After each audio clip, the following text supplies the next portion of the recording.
To the executive branch. Our Senate committees will continue holding hearings and markups on at least a dozen other nominees. The Senate will also consider two important bipartisan environmental infrastructure policies this week.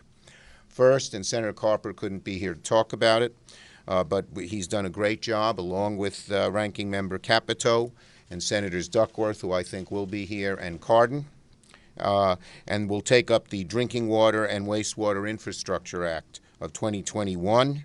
It passed through EPW with unanimous support. And what's very interesting about it, and bodes well for some bipartisanship in Build Back Better, the plan that the Republican senators sent to the president has almost the exact language that we are voting on the floor. So that's a good thing. We have both sides of the aisle have an opportunity to do amendments, just as we did with the anti-hate crimes bill.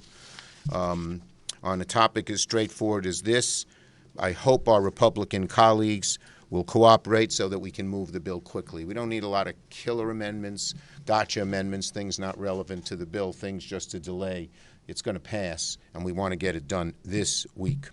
Second, the second bill is a major, major victory for those of us who want to deal with global warming in a very strong way. And that is a vote on the Methane CRA. The three folks here surrounding me, Senators Heinrich, King, and Markey, have worked very hard on this, and they'll talk more about it. But it is very important. I want to be clear. The Methane CRA is a big deal. The rate not only drew the rule not only drew cheers from the environmental community, but also has the support of industry as well. It's going to help us address the climate crisis in a major way. Methane warms the atmosphere 86 times more than a ton. A ton of methane absorbs 86% more oxygen than a ton of carbon dioxide. The Senate will send a decisive message by reimposing these common sense rules to reduce methane emissions. Last week, President Biden set an ambitious goal for the U.S. to cut greenhouse gas emissions in half by the end of the decade. This is the first of many steps, many important steps the Senate will take to achieve that goal. Senator Heinrich. Thank you, Leader Schumer. Why is this such a big deal? As he said, methane is 86 times more potent than CO2, but it doesn't stick around that long in the atmosphere. So if we do this, if we stop venting, if we stop flaring, if we stop leaking at the wellhead, if we stop leaking in the pipelines that connect the rest of the country, we can have an enormous impact on how much our atmosphere warms.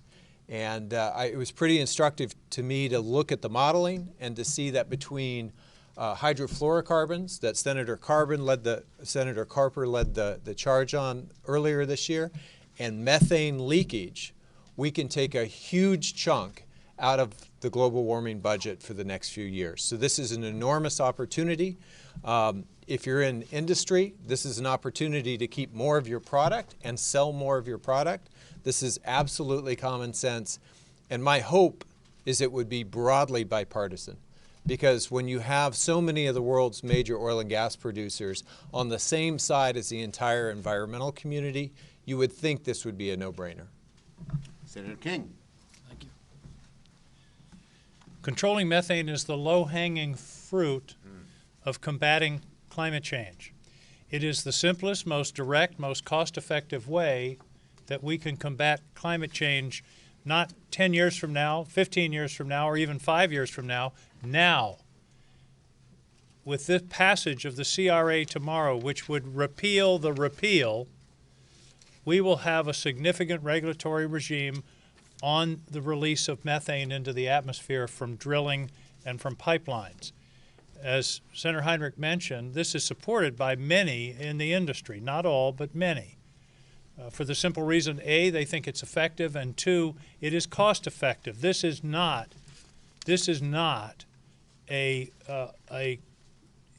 high cost option. This is something that can be done at a reasonable cost and the payback is enormous. So this is a really, this is a major bill. In fact, I would argue that if we can pass this tomorrow, it would be the most significant climate change bill that we've passed around here in many years. It may seem like it's this regulatory thing, CRA, but this is an enormous opportunity for this country to take a real solid, demonstrable step on the issue of climate change and demonstrate international leadership that is so important to confronting the problem that is global in its scope.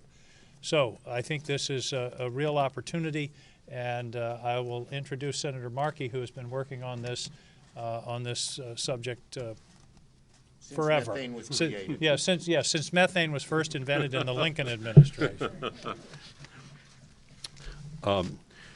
Thank you so much, and thank you, Leader Schumer, Senator Heinrich, Senator King, for your great leadership on this issue. Methane is a silent killer. It is 86 times more powerful and damaging than CO2 over a 20-year period, and it now accounts for more than 1/4 of all global warming. Methane pollution is also a compounding problem. It helps form the ground-level smog that we breathe, triggering asthma attacks and aggravating other respiratory conditions that have already taken center stage amidst a global respiratory pandemic. Even last year, with more cars off the road and many stuck in their homes, methane pollution levels kept rising. We cannot talk about combating the climate crisis without reducing methane emissions. If we are going to put out the fire of the climate crisis, we have to stop lighting matches of methane pollution in our own country and then be the example for the rest of the world. But there are solutions, and first we have to enforce the Clean Air Act instead of undermining it. It was, for the last 4 years, something